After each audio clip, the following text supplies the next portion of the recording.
But let me tell you a story about living your dreams and going for gold. When I returned home from my exchange student adventure, the Space Theatre had started, and I became a groupie there, hanging around most weekends, helping in the cafeteria, taking tickets at the door, sweeping the stage, and watching every single show over and over, until the theatre director, Brian Asprey, told me to jump. He said, "You are young, this is clearly your passion, and if you don't take the chance, you will never know." I jumped, and I've never regretted a single moment.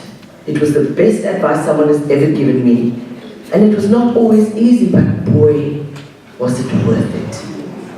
So never stop dreaming and reaching and desiring. It is the fire within.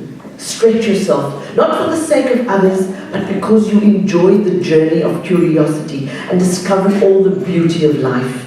Become comfortable with the fear. Let it become a signal that you are alive, that you breathe, and that you have a heart, rather than let it dominate you and prevent you from going for your goals. Some things flow easily in life.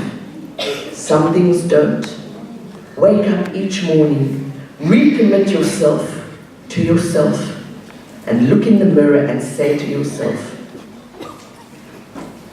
"I love you." So what is the power and purpose of a woman? Once we embrace our space, something magical happens.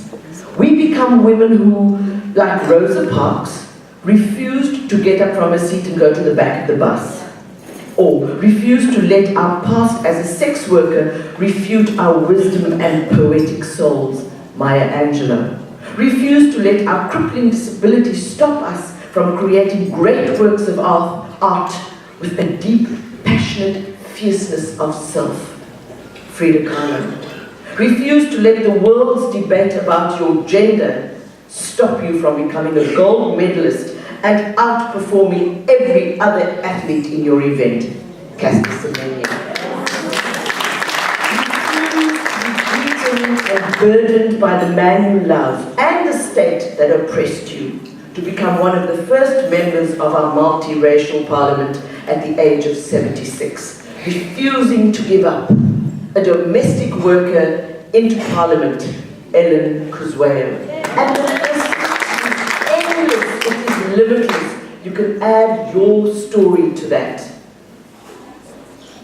And we do this with a dignity and a grace, because our fight is no longer with ourselves. Our fight is no longer because we simply are. Still I rise. You may write me down in history with your bitter, twisted lies. You may tread me in the very dirt, but still, like dust, I rise. Does my sassiness upset you? Why are you so beset with glue? Because I walk like I've got oil wells pumping in my living room. Just like suns and the moons, with the certainty of tides. Just like hope springing high, still I'll rise. Do you want to see me broken, bowed head and lowered eyes? Shoulders falling down like teardrops, weakened by my soulful cries? Does my haughtiness offend you? Don't you take it awful hard, because I laugh like I've got gold mines digging in my own backyard.